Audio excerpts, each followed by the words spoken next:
Kesempatan awal ini untuk mengucapkan banyak-banyak terima kasih bagi pihak Kementerian Pelancongan dan Kebudayaan kepada ahli yang berhormat yang telah berucap Seremban, Kuala Selangor, Kota Terengganu, Jerantut, PJ Selatan, Lenggong, Seputih, Lipis, Pokok Sena, Sekijang, Bukit Katil. Kemudian kalau ingat dia suka mencelah tadi, dia celah sekejap, dia dah keluar lah. Dan Bayan Baru. Ya.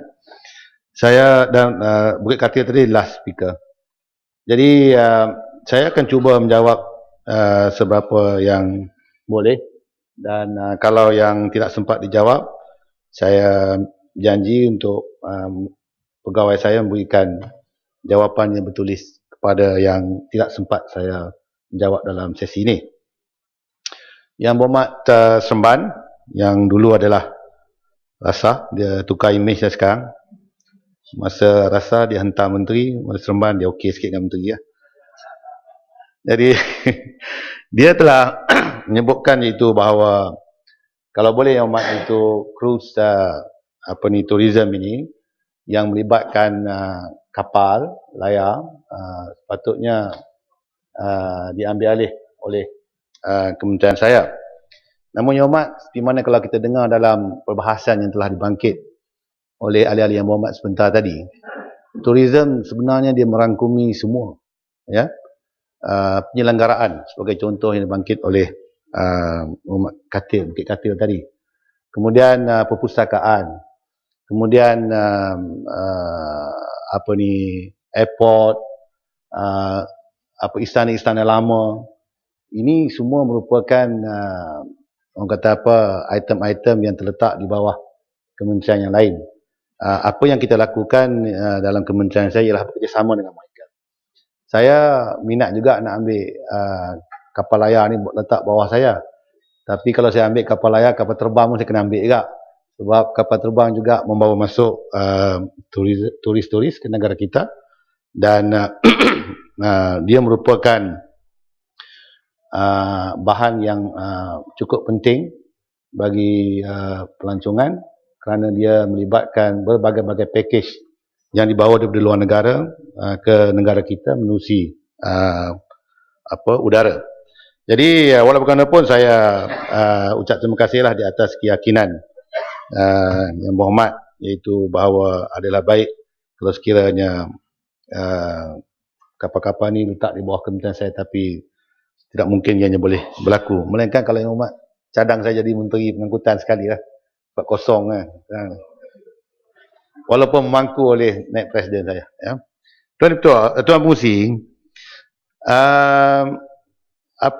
yang berhormat juga berkenaan dengan cruise tourism ini, kita mempunyai joint KPI bersama dengan Ministry of Transportation. Ya.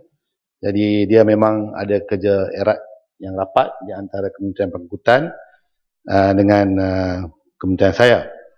Kemudian yang berhormat bangkit berkenaan dengan Malaysia Cruise Tourism Council.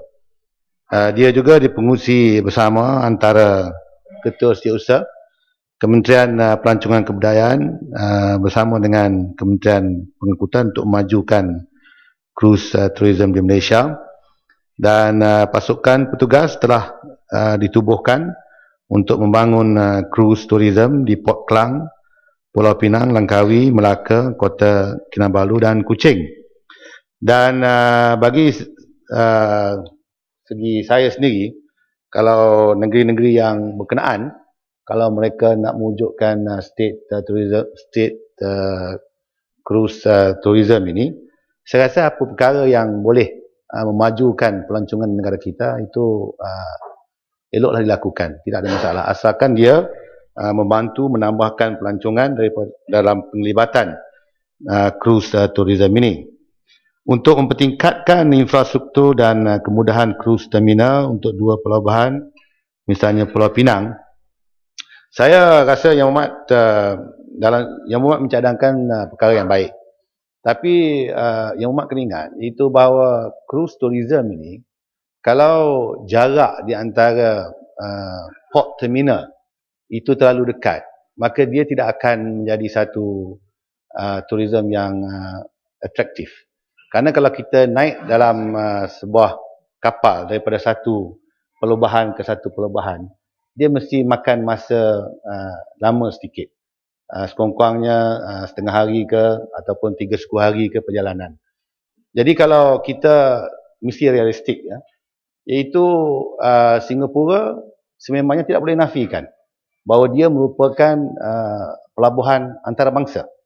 Dan sudah tentu saja dia bukan hanya menaikkan taraf dia punya orang kata apa, infra dia daripada segi kargo saja, tetapi dia juga boleh buat untuk pelancongan, dan dia memang sudah sedia ada. Dia punya terminal memang cantik dan dia pun memang terletak di satu situasi geografik yang cukup menarik, kerana semua kapal akan lalu di situ, dan bagi dia untuk membelanjakan wang lebih untuk menaik tarafkan pelabuhan itu, memasuki juga cruise tourism, itu memang satu perkara yang orang kata apa, logik dan natural, semula jadi natural lah. Jadi tetapi untuk kita nak menaik tarafkan Melaka, buat terminal supaya dapat turis turun, hari ini yang Muhammad sebut, kita hanya berlabuh di jauh, kemudian ada kapal bawa masuk. Jadi saya rasa tidak realistik. Dia minta maaf pada Bukit Katil lah, sebab kalau kita nak majukan Melaka sebagai satu pelabuhan menerima masuk turis cruise, dan kita bina infrastruktur yang memakan belanja yang besar, tetapi sebenarnya dia tidak akan orang kata tidak ada dia punya ROI, return investment tu tidaklah seperti kalau Pelabuhan Melaka itu merupakan pelabuhan antarabangsa. Lagipun daripada Singapura, kita boleh ambil turis yang pergi ke Singapura, datang ke Melaka dalam masa 1 jam lebih saja. Ya, jadi saya rasa ada lebih orang kata apa, manfaat, kita mendapat manfaat yang penuh kalau sekiranya kita develop Pulau Pinang. Kerana Pulau Pinang dia merupakan pelabuhan, apabila turun saja sudah boleh melawat segala tempat-tempat pelancongan yang sedia ada di Pulau Pinang. Manakala Georgetown juga merupakan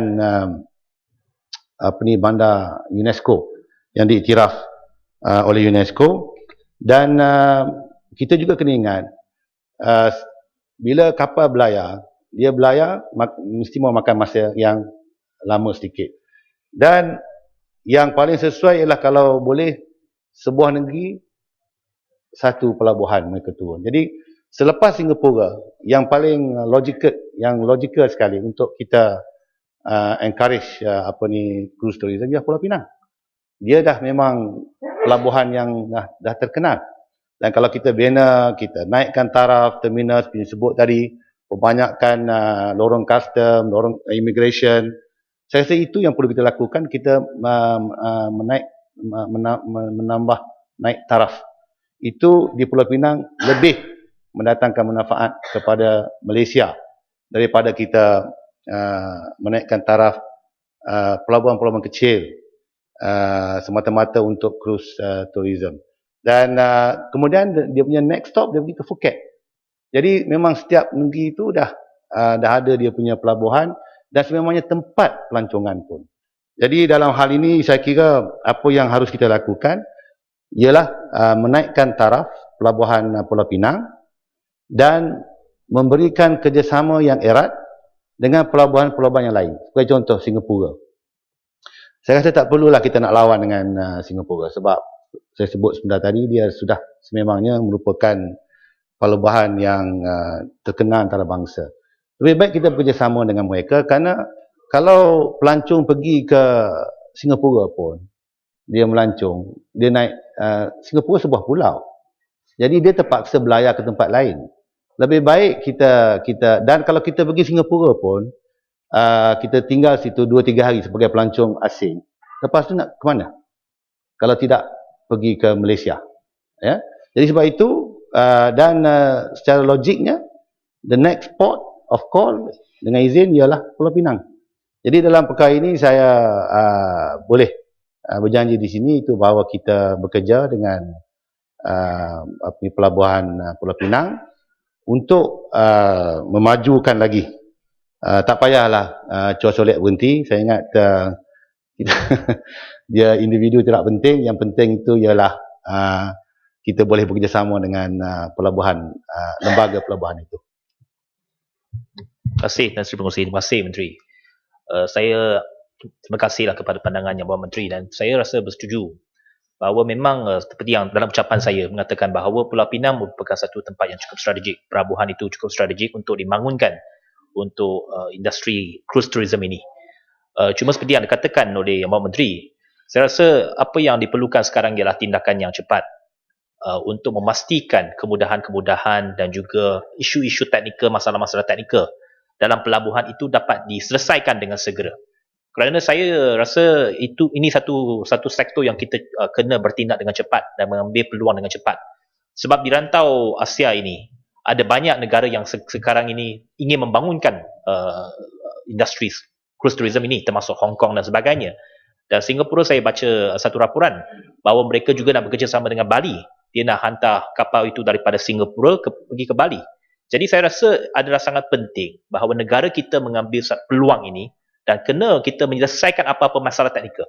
Dan saya rasa Menteri sendiri kena pergi membuat sedikit pemasaran dengan syarikat-syarikat perkapalan di Singapura supaya cuba menarik mereka ini berhenti di Malaysia, itu Pulau Pinang, supaya kita dapat menarik kapal-kapal ini masuk dan kita mendapat manfaat daripada perairan ini, daripada package daripada Singapura ke Phuket, kita berhenti di Pulau Pinang, berhenti di Malaysia supaya Malaysia dapat manfaatnya. Saya cadangkan supaya Menteri sendiri buat satu lawatan ke Singapura dan naik kapal itu sampai ke Pulau Pinang. Saya boleh tolong aturkan. Saya harap Menteri boleh sambut permintaan ini. Terima kasih. Sebenarnya dalam kepala saya pun sedang memikir, iaitu kita dengan Singapura, kita ASEAN, dan dalam kita punya ASEAN Tourism Forum pun kita sentiasa bekerjasama.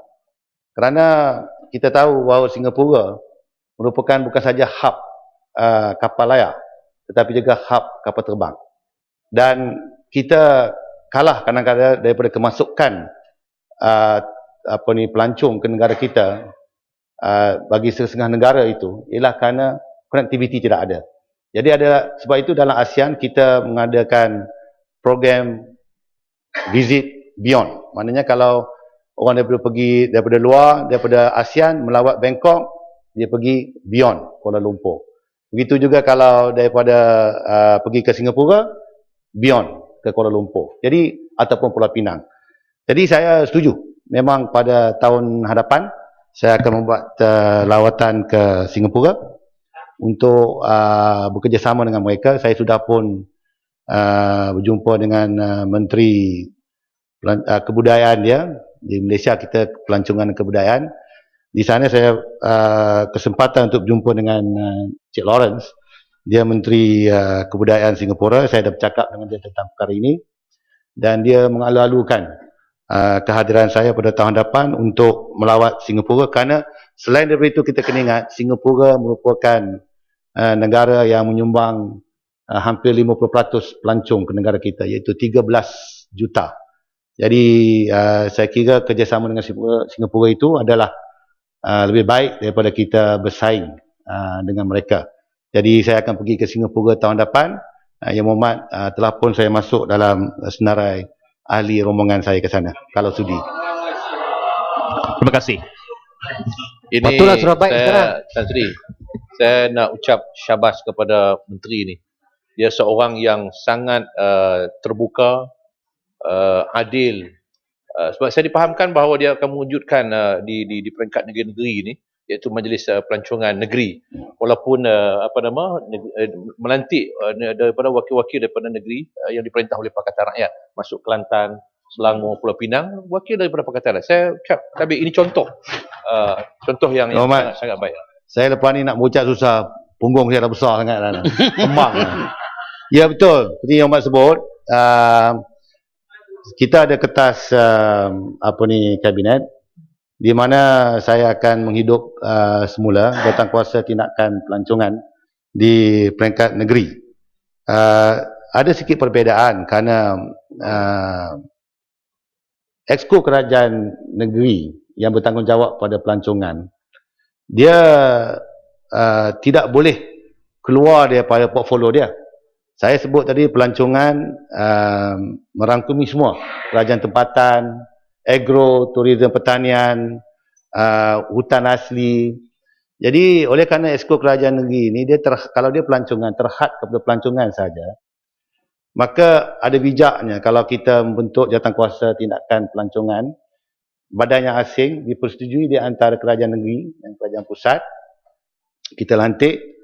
Dan di dalam jawatankuasa itu semua ada wakil-wakil daripada jabatan-jabatan yang terlibat dengan pelancongan, yang tidak mungkin diletak di bawah tanggungjawab Exco Pelancongan. Sebab itu kita adakan jawatankuasa ini supaya kita dapat koordinasikan pelancongan di negeri-negeri berkenaan.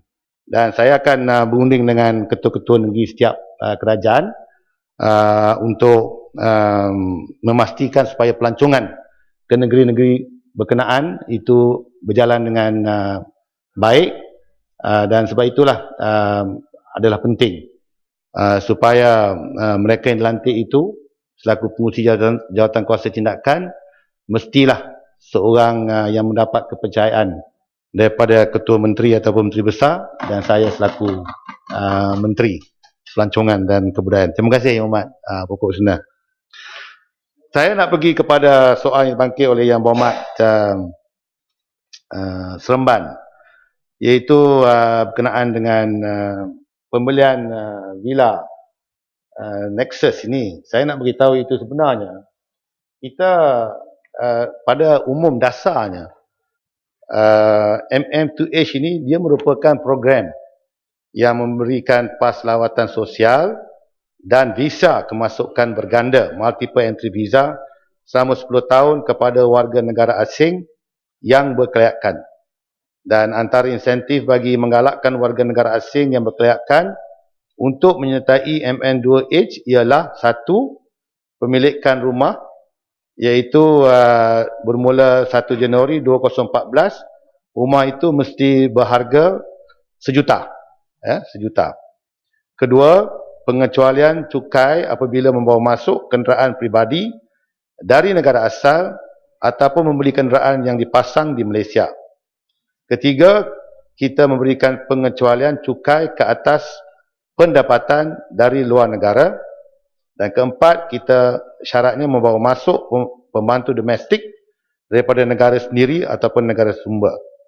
Jadi, walaupun MM2H adalah program inap jangka panjang long stay, dan bukanlah program pemilikan hartanah maupun program penghijrahan ke Malaysia. Ini secara umum syarat-syarat MM2H. Jadi dalam isu yang Berhormat bangkit dengan pemilihan Villa Nexus Karambunai oleh peserta MM2H ini, saya nak sebutkan mungkin Yang Berhormat merujuk kepada laporan akhbar di Mail Online bertarikh 26 bulan November 13 berjudul Investors Seek Putrajaya Aid to Recover RM2 Million Debt from Karambunai dengan izin. Nexus Property Owners Association telah membuat aduan berhubung isu pungutan sewa di antara NPOA dan Karambunai Corporation Berhad. Jadi saya nak sebut sini, ini kementerian ini, perkara ini tidak ada kena-mengena sebenarnya dengan MM2H. Dia kebetulan dia beli harta. Jadi dia beli harta daripada mana pun kita tak kisahlah. Sekarang ini dia merupakan isu sivil dalaman di antara pelabur dengan Karambunai. Setakat ini kementerian belum menerima aduan daripada Persatuan MM2H mengenai isu pembelian Villa Nexus Karambunai. Pembelian hartanah kediaman bukan merupakan prasyarat. Dia tidak merupakan prasyarat untuk menyertai program MM2H, dan kementerian juga tidak pernah mempromosi atau endorse mana-mana projek perumahan untuk dijualkan kepada warga negara asing termasuk peserta MM2H. Dan untuk makluman Yang Berhormat juga, warga negara asing yang ingin menginap di Sabah di bawah program MM2H, permohonan mereka adalah dipertimbangkan dan diluluskan oleh Jabatan Immigration Sabah. Ya. Dan kementerian ini hanya memproses permohonan warga negara asing yang ingin menginap di Semenanjung Malaysia. Jadi ini isu yang sedang berlaku sekarang. Namun Yang Berhormat, kalau sekiranya, sebab saya sebut sebentar tadi, kita belum menerima apa-apa aduan. Kalau sekiranya kita menerima aduan itu, kita akan beri orang kata apa, assistance lah dalam untuk memudahkan pertikaian di antara mereka berdua ni outside dia punya civil case lah, ya. Tapi kita tidak bertanggungjawab secara langsung berkenaan dengan perkara ini, kerana kita tidak mengatakan kalau you datang you beli daripada Nexus Carbonite, tak ada. Itu atas pilihan mereka sendiri dan atas usaha property developer itu sendiri untuk menjual dia punya property dia. Jadi itu seremban habislah. Sekarang saya pergi kepada Menteri, seremban habis. Adakah boleh beri peluang ke Bakri tanya satu soalan? Tak, saya kena jawab. Saya kena jawab yang tak, sebab tadi tak sempat tanya satu soalan saja tentang museum saja. Saya minta maaf Bakri. Saya kena jawab, ya. Yang telah mengambil penyataan secara biasa, saya kena jawab mereka. Tak adil kepada orang bercakap lebih awal. Kalau Muhammad curi macam ni tak patutlah, ya. Tak apa. Kuala Selangor bertanya berkenaan dengan sustainable tourism. Kementerian sentiasa menekankan sustainable tourism dalam membangunkan produk dan aktiviti pelancongan selaras dengan falsafah kementerian, iaitu tourism protects, ya, preserves, conserves mother nature, heritage and culture. Ini kita punya falsafah dan kita akan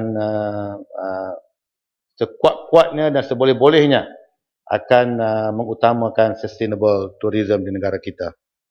Kuala Selangor juga mencadangkan supaya kementerian bekerjasama dengan SPAD mengenai kelakuan pemandu teksi yang tidak berhemah dan mencadangkan aduan SMS bagi pemandu teksi yang berkelakuan tidak baik. Sebenarnya Yang Berhormat, kita punya masalah di Malaysia ni 3, ya. Satu daripada segi teksi lah yang Kuala Selangor sebut. Kedua yang Bukit Katil sebut tadi, penyelenggaraan. Dan ketiganya penyelenggaraan termasuklah yang komplain lagi tandas awam ni. Memang teruk. Inilah ke mana-mana sekalipun kita pergi, tak payah senyumlah Kepung. Ke mana-mana kita, tak apa, saya sebut nama Kepung supaya termasuklah handset boleh claim duit habis insyaAllah. Tadi insyaAllah. Nampak macam werewolf ke, terkejut tadi. Jadi memang ni 3 problem. Taksi, ya, tandas awam dan penyelenggaraan ni. Jadi ini semua luar daripada kementerian saya lah kuasa. Kerana taksi dia SPAD bawah Jabatan Perdana Menteri. Dan bila mari bagi lesen bawa taksi ni, dia pengangkutan. Kemudian kalau tandas awam, dia kerajaan tempatan. Jadi apa yang kita buat ialah kita sentiasa mengadakan program bersama. Program bersama sebagai contoh kata macam dengan taksi tadi, ya. Kementerian Pelancongan dan Kebudayaan telah mengambil inisiatif dan telah bekerjasama dengan SPAD bagi menangani isu berkaitan dengan aduan negatif mengenai pemandu taksi. Pada 15 Mac 2012, program Duta Taksi yang Umat sebut tu, pelancongan telah dilancarkan, iaitu bagi pemandu-pemandu taksi di sekitar Lembah Kelang dilatih mengenai aspek-aspek berikut, iaitu untuk memberi layanan yang baik kepada pelancong, produk-produk pelancongan negara. Ini kita bagi diorang latihan aspek peraturan-peraturan yang perlu dipatuhi, terutama mengenai pemanduan berkhemah, dan sebanyak 40 siri kursus telah diadakan. Maknanya dia berlaku sepanjang masa. Sebanyak 40 siri kursus telah diadakan dan seramai 4,000 pemandu taksi telah dilatih menjadi duta taksi pelancongan. Program ini telah tamat pada 3 November 2012 dan telah diadakan dengan jaya. Dan kita akan terus mengadakan program inilah. Dan yang Muhammad sebut tadi betul. Sebenarnya kalau pemandu taksi ni kalau dia faham, kalau dia layan dengan baik pelancong-pelancong ni, dia dengan by word of mouth, dia akan menceritakan kalau sebab pelancong dia punya dengan first encounter ke Malaysia ialah maknanya selepas dia pergi luar immigration ialah pemandu taksi. Jadi kalau pemandu taksi itu dia layan pelancong tu dengan baik, saya percayalah iaitu pelancong tu akan malah macam yang Mak sebut betul. Kalau diberi latihan untuk dia menjadi guide, dia boleh jadi guide. Sebenarnya daripada mula dihantar pergi ke hotelnya, angkat beg, hantar, lepas tu boleh cakap kalau kata besok kalau mau melancong, you boleh contact my number. Saya percaya mana-mana pelancong kalau datang, kita juga pelancong. Kalau ada pelancong yang datang ke Malaysia, pemandu taksi itu daripada mula dia berhemah dan berbaik dengan dia punya fare dia, pelancong yang naik taksi dia tu. Dia cerita, saya percaya iaitu bahawa pelancong itu akan rasa selamat.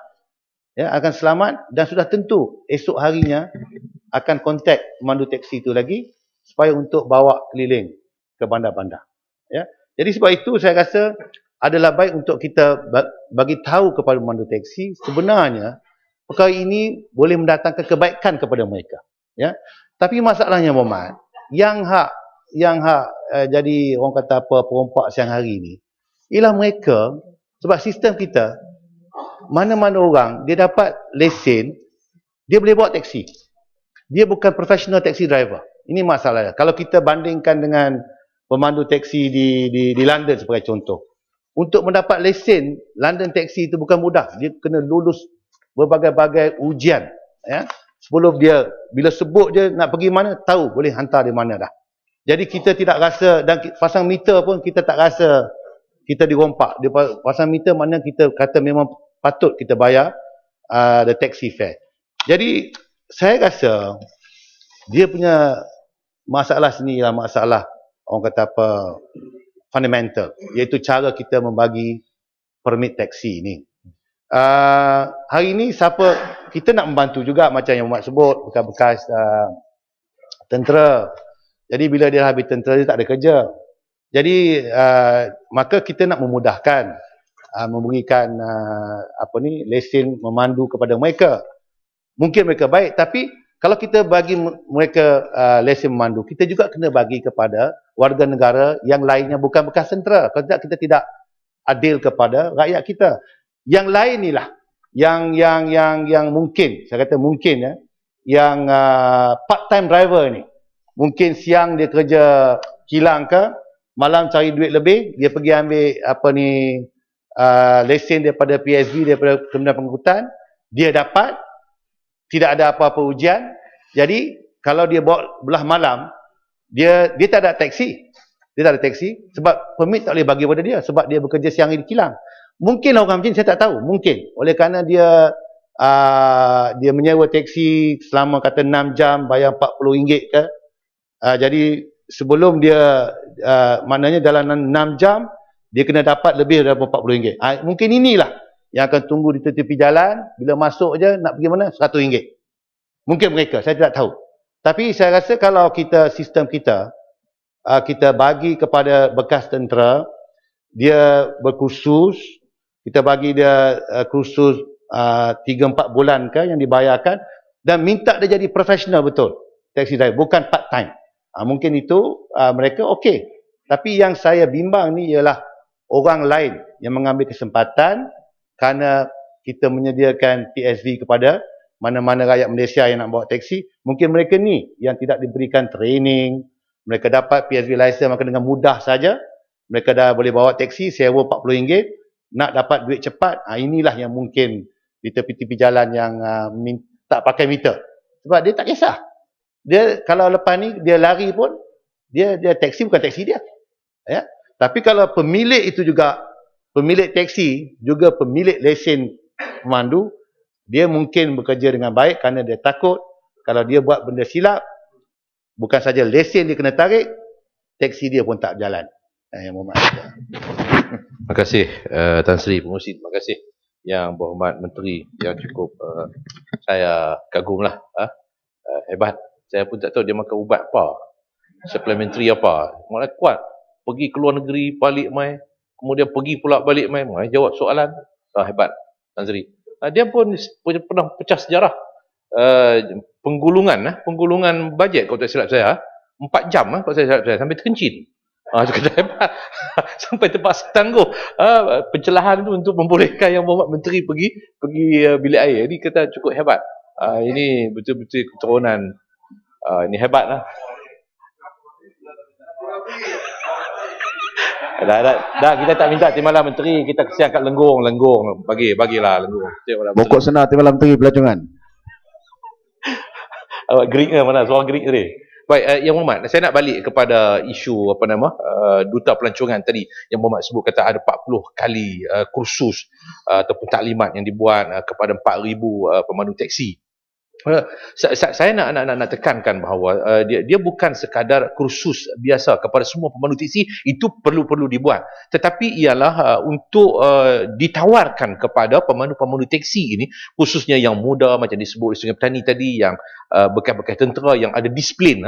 Bagi saya bahawa bekas tentera ni, mereka ni ada disiplin, yang telah dilatih dengan disiplin, sudah tentu mudah untuk nak mengatur urusan dengan mereka ni, supaya mereka itu mempunyai lesen untuk tourist guide. Supaya pelancong itu lebih confident, berkeyakinan pada mereka. Jadi mereka boleh tunjuk ini. Jadi kalau takat kursus 40 kali, mungkin seorang tu sekali dia pergi. Kemudian orang lain pula pergi. Jadi maknanya yang penting bagi saya bahawa kursus maknanya yang secara yang profesional, maknanya sijil kemahiran Malaysia itu melalui SKM, dan juga peperiksaan perlu diambil melalui Kementerian Pelancongan, supaya dia boleh daftar dengan agensi pelancongan. Sebab agensi pelancongan pun kadang-kadang tak cukup kereta, boleh kontak dia dengan kereta dengan dia sebagai tourist guide. Itu yang saya katakan bahawa yang perlu dibuat. Bukan semua, saya tahu bahawa kalau semua memang ada setengah yang tidak berkelayakan. Jadi yang muda-muda, yang ada kebolehan dari segi 2-3 bahasa dan sebagainya, saya fikir itu boleh menambahkan pendapatan mereka untuk membantu mereka. Menteri sikit Menteri. Boleh. Apa yang Ali Yang Berhormat sebut. Kerana saya rasa mungkin kita boleh mengadakan bagi mereka yang minat, mereka yang minat, kalau dia bawa teksi, kita adakan kursus yang intensif. Kemudian kita boleh mengeluarkan kad yang menunjukkan bahawa dia juga adalah merupakan pemandu pelancong yang dilatih di Tiraf. Saya ingat itu satu cadangan yang boleh kita ambil tindakan, dan saya minta pegawai saya kat belakang ambil perhatian apa yang Berhormat Pokok Senar telah cadangkan sebentar tadi. Menteri. Kemudian Kuala Selangor saya tak ambil lagi. Kuala Selangor ni latihan mesra Kuala Selangor ada? Tak ada, saya bagi jawapan bertulis lah, ya. Saya jawapan bertulis. Kuala Terengganu ada? Kuala Terengganu. Kuala Terengganu bercakap tentang heritage tourism. Hormat, saya bukan saja saya bersetuju, tetapi kementerian saya pun memang bersetuju, dan sememangnya kita mengadakan program untuk kumpulan-kumpulan minoriti seperti Baba Nyonya yang Hormat sebut tadi, dengan dia punya tradisi makanan, pakaian. Dan di Melaka itu ada satu kumpulan Citi, ya, Citi community. Itu juga kita memberikan, bukan Citi, berbeza. Kalau Citi lari orang, ni Citi. Citi ni pun dia merupakan satu kaum minoriti yang sebenarnya telah datang ke Melaka lebih awal lagi. Saya ingat tahun 1500 dulu pun dah mari dah. Ya, jadi mereka juga merupakan warisan kita, dan sudah tentulah Portugis, ya. Dan juga yang Berhormat sebut berkenaan dengan Iban, Kedazan, dan juga kampung-kampung Melayu yang lama. Jadi heritage tourism memang merupakan satu tourism yang orang kata kita dokong, Sebab itu dalam orang kata apa, pembentukan kabinet baru-baru ini dicantum semula. Dulu Kementerian Pelancongan saja. Sekarang Kementerian Pelancongan dan Kebudayaan. Bermakna daripada segi kita memelihara di warisan ini, dia bukan hanya semata-mata kita memelihara warisan kerana warisan, tapi kita warisan kerana sustainable. Warisan boleh hidup kerana dikaitkan dengan pelancongan. Kerana sememangnya orang sekarang ini bercakap tentang cultural diplomacy, orang datang ke negara, dia bukan lagi nak bercakap tentang politik apa, dia datang, dia nak tengok tentang heritage of the country. Kalau kita pergi ke Eropah ke mana ke, yang kita nak pergi tengok ini semua, yang heritage tourism ni semua. Sebab itu macam yang Mak Bukit Katil kata, the Louvre ke, di Paris Museum, di Topkapi ke apa, these all heritage punya dan ini dengan pencantuman ini, saya rasa dia akan memberikan nafas baru kepada heritage tourism.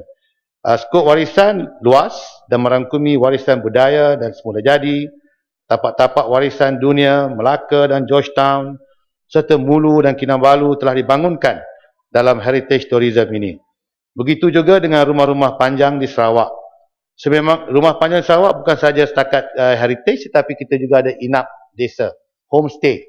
Saya pergi ke Sarawak di kampung rumah panjang Bidayuh, iaitu rumah panjang yang mereka dah tak duduk situ dah, sebab orang Bidayuh ni pun dah dapat majukan dia punya pendapatan dia. Mereka sudah tinggal longhouse itu, mereka bina rumah di persekitaran, tetapi dia punya rumah panjang yang lama itu dijadikan sebagai inapan supaya dapat kekal bagi pelancong melihat bagaimana cara hidup orang-orang Bidayuh di masa-masa yang lepas. Jadi heritage tourism satu aspek sektor yang sememangnya kementerian saya memberikan penekanan.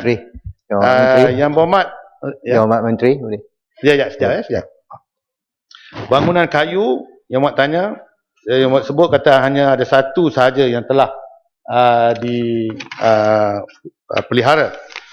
Jadi sememangnya Yang Amat, bajet untuk warisan adalah terhad dan disalurkan mengikut keutamaan.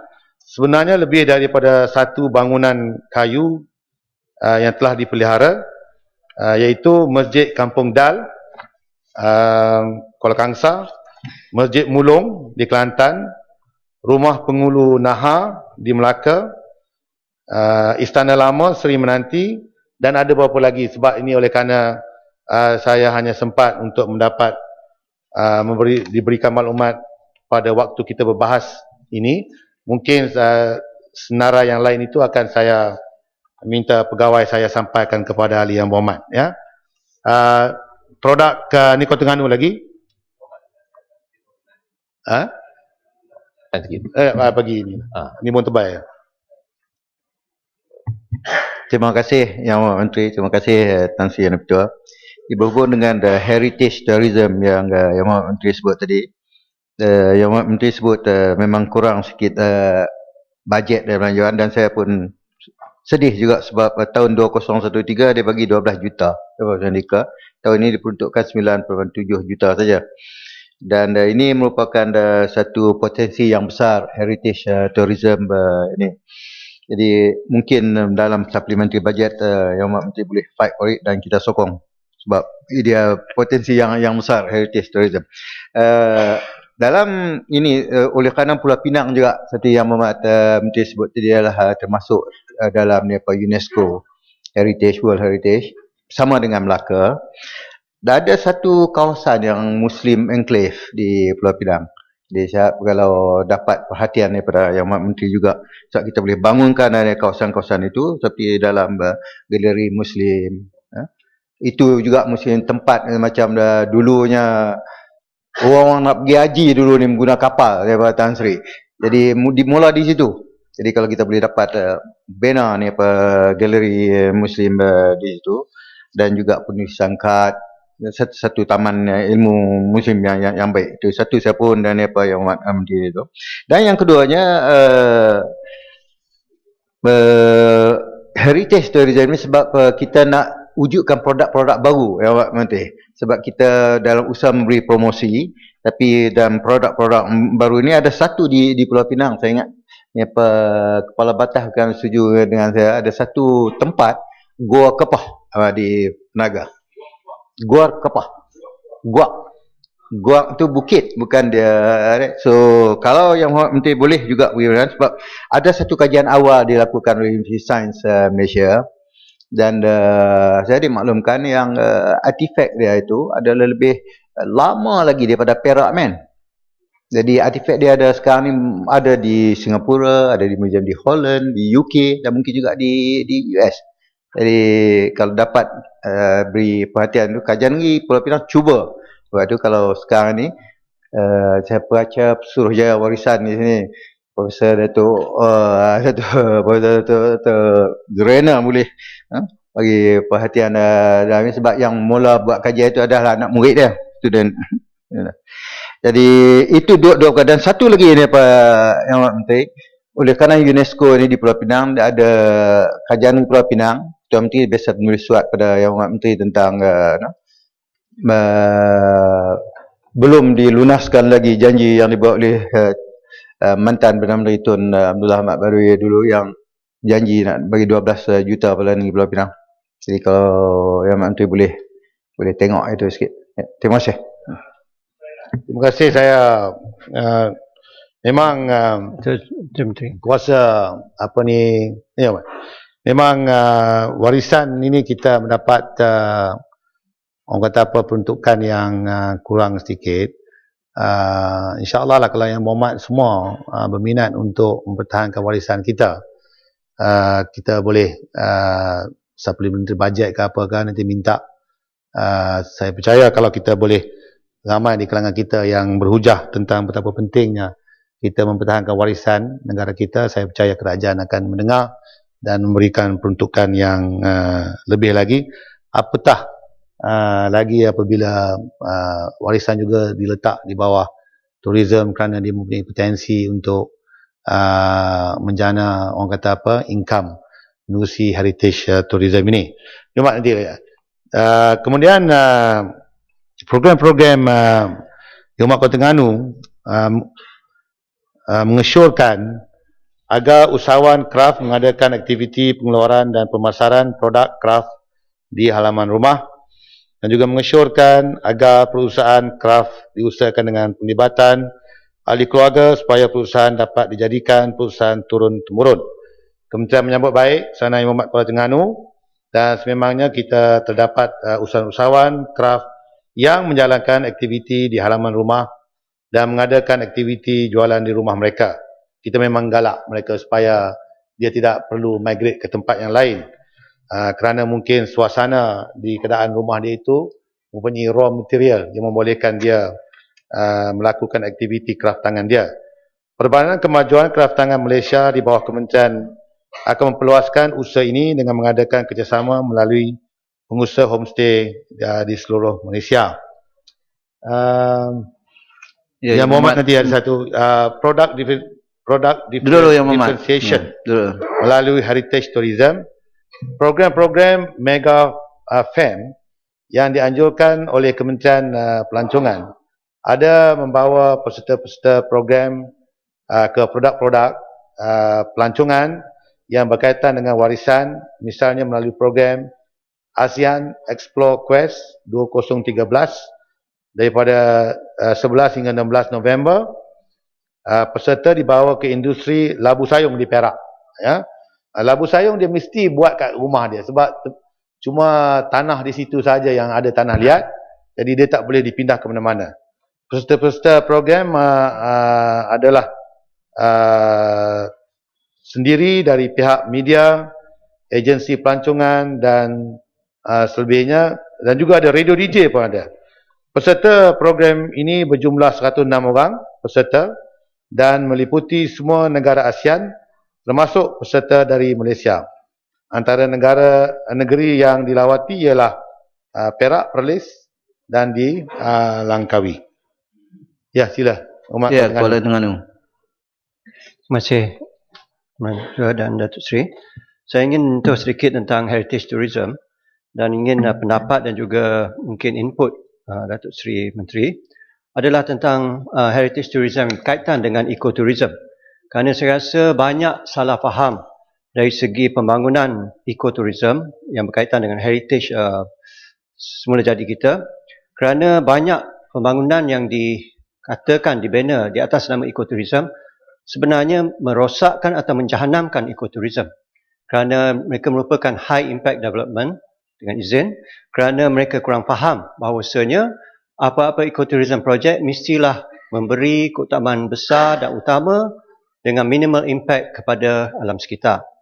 Jadi kita telah lihat beberapa contoh taman negara kita sendiri pun overdeveloped di sebahagian tempat sehingga menjatuhkan nilainya, dan contohnya di negeri saya sendiri di Terengganu sekarang ini sedang dibina satu kompleks bebas cukai di tengah-tengah hutan belantara Tasik Kenyir, di mana satu pulau telah digondolkan dan begitu banyak pylon, electricity, kabel dan sebagainya merintangi tasik-tasik hingga merosakkan visual atau visual pollution dan juga environmental pollution dengan hakisan. Dan saya rasa mungkin melalui Kementerian Pelancongan dapat memberi pandangan yang keras kepada pihak-pihak pemaju yang tidak faham dan sebenarnya menurunkan nilai aset-aset kita dengan overdevelopment. Saya rasa ini adalah satu bahaya kerana mereka mungkin tidak faham atau terlalu gairah atau terlalu tamak untuk mengaut keuntungan sehingga kan merosakkan alam sekitar kita dan warisan. Ya, tak payah panjang-panjang Muhammad. Menteri dah faham itu. Pandangan, dan kita minta Datuk Menteri jika dapat memberi input untuk membantu selamatkan warisan kita. Boleh tanjung sekali Yang Muhammad Menteri. Tak, saya ingat saya ada lagi 24 minit. Yang Muhammad dia Menteri kita ada ya. Sila. Saya kata saya jawab sejam tadi. Ya Yang Mat, saya akan saya tahu Yang Mat. Saya di dalam Kementerian Pelancongan dan Kebudayaan, kita sentiasa memberi pandangan kita, sama ada saya selaku menteri dan jemaah menteri ataupun saya punya pegawai berinteraksi dengan interaksi dengan pegawai-pegawai di peringkat negeri. Kita memang prihatin dengan perkara seperti ini. Tapi seperti yang semua tahulah, sebab kuasa yang ada kepada kita, warisan, dia ada kuasa kuat sebenarnya warisan. Kalau mana-mana kawasan itu dibangunkan dan kalau didapati, bukan saja kawasan, kalau private development pun, kalau didapati ada artifak-artifak yang lama, kita ada hak untuk menghentikan, memberhentikan pembangunan itu. Sehingga kita menyelesai semua, kemudian kalau kita rasa lepas tu boleh proceed, tak apa. Jadi kuasa itu terhad kepada artifak-artifak lama ni saja. Tapi dari segi kata eko ni, saya rasa kerajaan masing-masing mesti lebih prihatin tentang perkara inilah, ya. Jadi sebab itu dia adalah luar daripada saya punya kuasa saya, tapi saya boleh memberikan nasihat supaya setengah-setengah tempat itu tidak perlu dicerobohi kerana dia affect our environment. Tapi saya rasa movement environment kita sekarang ni sudah pun kuat sebenarnya. Kalau kita bangun dan kita menyatakan kita tidak bersetuju kerana dia menjejaskan environment, saya rasa kerajaan akan mendengar. Kerana apa? Kerana the whole world now is talking about dengan izin conservation. Tidak mudah untuk kita nak mempelekeh atau mengenepikan soal environment ini, ya. Muhammad, saya nak jawab PJ Selatan ni sebab dia ada bangkit berkenaan dengan PJ Selatan dia. PJ Selatan ya, PJ Selatan ya. Saya ini berkenaan dengan Tanjung Yang Muhammad Menteri tak benar ini. Saya PJ Selatan. Jadi Yang Muhammad telah bangkit berkenaan dengan pengiklanan. Kita iklan, ya, iaitu Cardiff City. Pertama Yang Muhammad sebut 15 juta. Tapi 15 juta ringgit Malaysia yang Muhammad, kalau kita convert kepada sterling pound, dia cuma 3 million pound saja. Satu jumlah yang kecil, tak mampu pun 3 million juta itu kalau kita nak belanja di UK, nak beli satu pemain bola sepak yang hebat. Saya ingat yang dah umur dekat 30 ke atas, kuda tua ni, bolehlah kita beli dengan 3 juta. Ya. Jadi sebenarnya kalau pengiklanan di UK, 3 juta bukan satu jumlah yang besar. Kalau yang Muhammad nak sebut tentang 3 juta ringgit Malaysia kita belanja, ya, saya ingat visit Malaysia ya tu, dia boleh letak kat stokin kaki dia saja, orang tak nampak pun, ya. Itu realiti di sana. Now, mengapa kita iklan? Ya Muhammad jangan fikirkan. Pertama sekali saya nak sebut, Malaysia ini diiklankan oleh Cardiff City waktu dia masa dalam championship, itu liga kedua di England. Kita tak bayar apa pun, dia cuma tayang Malaysia, itu kita tak sponsor langsung. Tetapi apabila dia pergi ke Premier League, jadi dia minta kepada kita supaya boleh tak tolong iklan. Jadi kita kata okey, tulis visit Malaysia, ya. Dia tak boleh tulis 2014, dia tidak dibenarkan, tapi visit Malaysia good enough. Yang Mak kena ingat, itu Premier League dalam satu season, musim, dia main 38 kali, liga dia saja.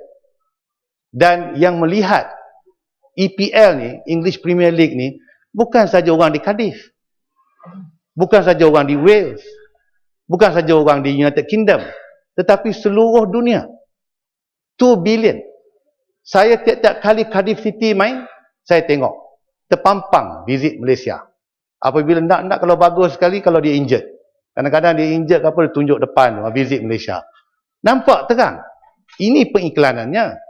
Dan dia 38 game, home and away, tiap-tiap minggu, ya, tiap-tiap minggu. Selain daripada itu, dia ada FA Cup lagi, dia ada League Cup lagi. Cardiff tak masuk Europeannya apa ni. Jadi dia, saya kira permainan yang dilihat ialah lebih daripada 60 game saya rasa, ya, daripada bulan 10 itu sampai bulan 6, ya. Dan saya nak sebut sini yang melihat ni ialah 2 billion viewers all over the world. Pengiklanan dia itu bukan di Wales saja, bukan di United Kingdom saja, tapi bukan di Eropah saja pun, di seluruh dunia. Kalau yang Muhammad, dah orang tengok orang yang tengok bola tu 2 bilion tu saya nak sebut. 2 bilion viewers, ini bukan saya cakap. Ini survey yang dibuat oleh televisyen pengiklanan dunia. 2 bilion yang melihat visit Malaysia itu, bola tu. Jadi kalau kita kira sekalipun lah kita belanja 15 juta, ya, 15 juta, kemasukan wang ke negara kita ialah 65 bilion ringgit Malaysia. 15 million kita belanja. Kalau kita nak masukkan, orang kata apa, tourism receipt kita, kalau kita belanja zero, ya, kita nak dapat 65 billion, tak mungkin lah, mesti ada belanja wang sikit. Jadi kalau 15 million, dan pada keseluruhannya kita belanja, peruntukan untuk kementerian saya apa, 1.5 billion ya. 1.5 billion ni telah diperuntukkan, termasuk itulah dengan pengiklanan 15 juta tu. Kita buat masuk tourism receipt 65 bilion. Takkan tak ada investment untuk tourism receipt. Jadi ini tidak ada kena-mengena dengan Taiko ke apa ke. Ini Malaysia, ya. Visit Malaysia, semua orang dapat melihatnya. Jadi kalau yang Muhammad banding, saya tak mau sebut tentang yang lain-lain lah. Kalau macam MAS dengan AirAsia tu bukan bawah tanggungan saya, tapi ini direct, iaitu duit daripada kementerian saya kita merasakan itu bahawa kita belanja 15 juta untuk ini adalah amat berbaloi sedikit. Tak apalah Yang Hormat, ini keputusan saya telah buat, kementerian saya. Jadi, ya. Visit Malaysia dipaparkan. Tapi bagaimana mendorong untuk mendapat mereka datang ke Malaysia? Iyalah. Tengok baca Malaysia ni tak garanti dia datang Malaysia. You tak faham pengiklanan ni. 15 juta ni hanya memperkenalkan nama Malaysia tapi bukan menarik mereka visit Malaysia. Iyalah, sebelum kita bila dia takkan, nak bazir 15 juta ni. Takkan dalam baju tu kita nak tayangkan semua belum punya forest lah, letak mulut ni. Tak boleh lah. Bila visit Malaysia, orang pergilah tengok dalam tu. Sebut visit Malaysia. Apa dekat Malaysia ni? Dia tengoklah. Allah, apalah Yang Hormat. PJ Selatan. Come on lah. Don't be so simplistic in your thinking, Izin. Yang Berhormat Menteri. It's too simple. It's too simple your thinking. Ada statistik tak? Yang pelancong daripada United Kingdom dan juga Eropah Barat ni sebelum berapa? Saya sebut, nanti ni saya ada. Saya ada. Receipt dia 1.5 billion.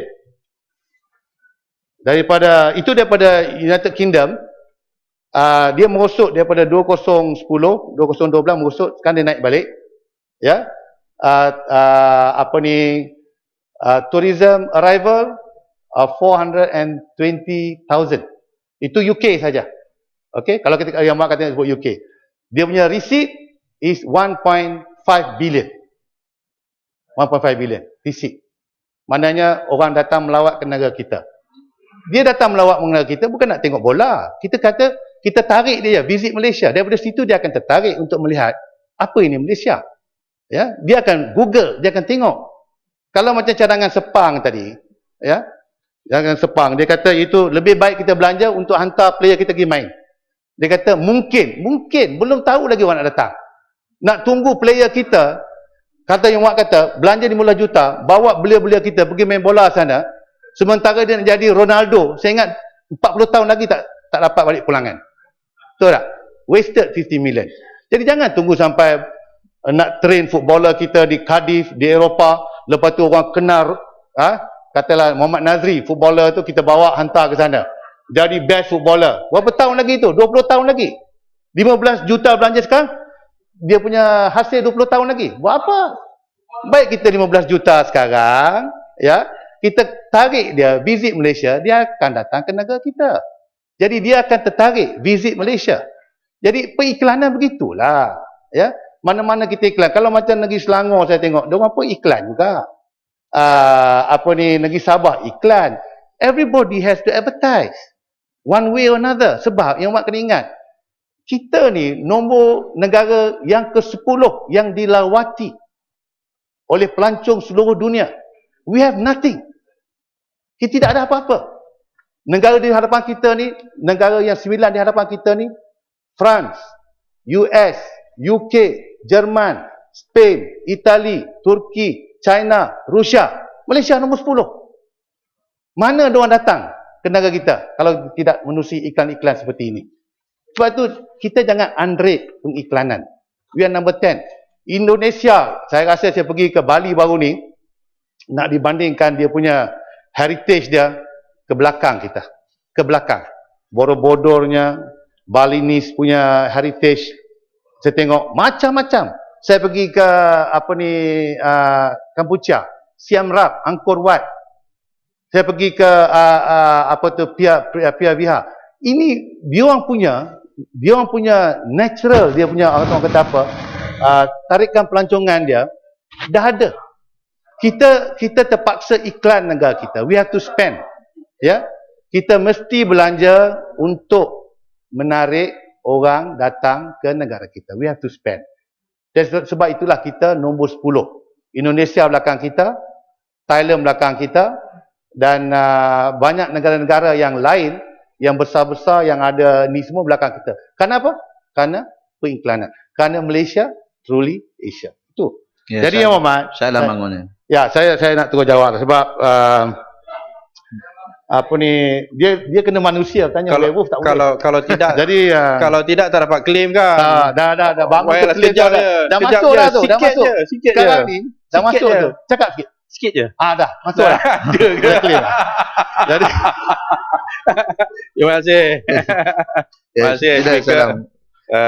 Terima kasih Menteri. Saya rasa tak ada orang pertikaikan pengiklanan. Hanya persoalannya ialah keberkesanan corak pengiklanan yang digunakan. Walaupun ditulis atas baju, jersey dan sebagainya, sejauh mana ianya benar-benar menimbulkan minat dan menghasilkan jumlah yang seperti mana yang dibacakan. Boleh tak kita buat perbandingan? Sebelum iklan tu berapa ramai, selepas iklan tu berapa ramai? Dan ada tak kita buat satu census ataupun satu interview dengan orang? Dia yang datang ke Malaysia ni kan apa? Oh, dia pasal saya baca atas jersey pemain bola sepak, dia tulis Visit Malaysia. Berapa ramai yang memberikan jawapan yang sebegitu rupa? Maka tak ada orang menafikan pengiklanan. Hanya corak. Ni menteri ni dia dengar ke tak? Tuan Speaker, dia tengah baca nota lain. Dengar. Saja je nak timbul.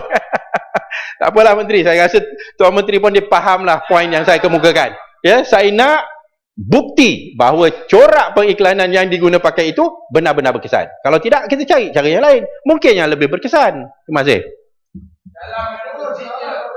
Tuan Musi, tidak ada satu cara pengiklanan yang boleh dikatakan bertanggungjawab 100% kedatangan orang daripada luar ke negara kita.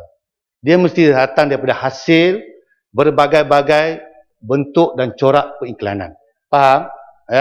Not one. Tak boleh. Saya memang tak boleh kata dengan cara itulah saja, maka saya pun tak kata itu saja caranya. Itulah. Saya itu yang tanya berapa ramai itu yang oleh kerana cara itu. Dia mahu daripada itulah saya yang menunjukkan. kita buatlah satu dia kajian. mahu daripada saya menunjukkan Janganlah hasil kita daripada buat satu begitu. ini menunjukkan datang semua. Mana boleh. Saya tak kata begitu. Dia merupakan hasil Tuan Menteri, cantuman yang berhormat semua. Menteri. Ya. Yang berhormat Menteri. Saya ingat yang berhormat Menteri faham maksud saya. Barulah. Tapi nampak gaya macam tak faham. Iklan menerusi CNN, iklan menerusi radio, iklan menerusi internet, iklan menerusi. Ini semua kita buat. Menteri. Semua kita buat. Tak ada orang kata tak buat. Tak payah layan. Kita dapat enam sudah. Nobody says that. Kalau berbahas dengan orang yang kita nak tanya keberkesanan corak itu. Langsung tak masuk akal. Tak payah. Bagi masuk. Bagi sekolah Chinwu. Sekolah Chinwu. Jadi saya sekarang ni yang last sekali sekolah Chinwu. Sekolah Chinwu ni saya nak sebut begini. Menteri, soal dia ialah bukan pencerobohan. Ya. Kementerian saya tidak menceroboh tanah sekolah Chinwu. Sekolah Chinwu yang telah menceroboh tanah kerajaan. Ini kena ingat, ya. Sebab dalam soal buah Cina saya tengok selalu bercakap tentang acquisition. Bukan. We did not acquire. We evacuate them. Ini tanah kita. Dan kita membenakan pada peringkat mula-mula dia kata kita acquire. Saya kata okey, tak apa. Kalau you kata kita acquire your land, kita pergi mahkamah. Saya cadang pada dia, sekolah Chinwu pergi mahkamah. Lepas tu dia tengok dia tak ada kes. Okey. Memang bukan tanah dia. Jadi saya kata tak apalah. Kalau dah tak mau pergi mahkamah, apa sekarang? Sebab kita dapat tahu bahawa itu tanah kita diceroboh apabila kita membuat plan untuk membina kita punya bangunan istana kebudayaan kita, tanah kita. Kita nak buat istana kebudayaan ke, kita nak buat bangunan kebudayaan ke, itu tanah kita, hak kita. Semasa kita membuat pengukuran, maka didapati selepas pengukuran itu bahawa sekolah Chinwu telah mencerobohi tanah kita. Jadi kita naklah tanah kita sebab kita ada perancangan. Di atas tanah yang diceroboh itu dibina bukan classroom, cuma basketball, ya, court dengan kapak. Jadi apabila saya tengoklah soal buah Cina tu dia macam-macam. Tapi saya mencadangkan itu tak apa. Oleh kerana kita tak maulah kata apa nampak nak besar-besar ni sangat, kita cadangkan. Supaya oleh kerana ini tanah kita, okey, kita bagi surat kepada dia supaya dia menerima, kita boleh sewa kepada dia. ikut kadar apa yang dibayar oleh mana-mana agensi kerajaan yang menyewa tanah kerajaan, iaitu 1,000 satu tahun. Okey, itu tulis surat. Sebab saya pun budak nak main basketball, tak apa, tak kisahlah. Jadi kita kata you kena sewa 1 tahun 1,000 ya. Untuk 20 tahun 20,000 aja, bukan 1,000 sebulan. Dan ini pun 1,000 sebulan adalah jumlah yang dibayar oleh mana-mana agensi kerajaan kalau dia menyewa tanah kerajaan. Jadi 1,000 setahun. 1,000 setahun. Kemudian syarat kedua, jangan bina apa-apa barang permanent structure. Sebab ini tanah saya, tanah kementerian. Nombor 3, selepas 15 tahun kita kaji balik. Kerana yang kita tahu iaitu bahawa enrolment sekolah telah menurun daripada 1,007 kepada 350 orang. Okey? Sebab kalau dah tinggal 10 orang nak sekolah apa lagi? So 15 tahun kita gunting balik. Gunting balik bukan nak tutup, kita nak tengok keadaan 15 tahun daripada sekarang macam mana. Jadi adakah logik setelah saya dah setuju tanah saya ni? Ni tanah saya. Tanah kementerian. Ya, saya menteri, tanah saya lah. Betul takkan saya bercakap ni, tanah kementerian Ya, saya menteri kementerian. Jadi saya sebut tanah saya itu maknanya saya nak bagikan satu bandingan. If it's your land, it's your right. Whatever you want to build. Sama ada tanah sebelah tu gereja ke, masjid ke. Kalau tanah saya nak bina rumah, saya punya hak lah. Tanah saya. Itu perbandingan saya. Adakah logik saya nak tanya? Setelah saya bersetuju ya untuk membenarkan mereka terus duduk, belanja bagi 1,000, dia minta RM10. Boleh ke? RM10 itu tahun, boleh ke? Saya nak tanya. Tanah saya. Bukankah saya telah cukup bertimbang rasa? Ya. RM1,000 itu bukan saya ambil satu nilai daripada langit. RM1,000 itu saya ambil nilai di mana agensi kerajaan yang lain. Ini bukan agensi kerajaan. Ini private sector, sekolah private. Tapi saya ambil RM1,000 itu berdasarkan agensi kerajaan, sewa tanah kerajaan, bayar RM1,000 setahun. Ini bukan private sector, bukan private. Ya, bukan sekolah kerajaan. Sekolah kerajaan. Ya, sekolah kerajaan RM1,000 lah. Sama lah, agensi kerajaan. Kalau tanah sama lah. RM10 apa, tak ada masalah. RM1,000. Dia bukan guna tanah itu untuk saya ingat untungan. You duit RM1,000 boleh bayar. Ini tanah saya. Bukan you punya. Bukan you punya.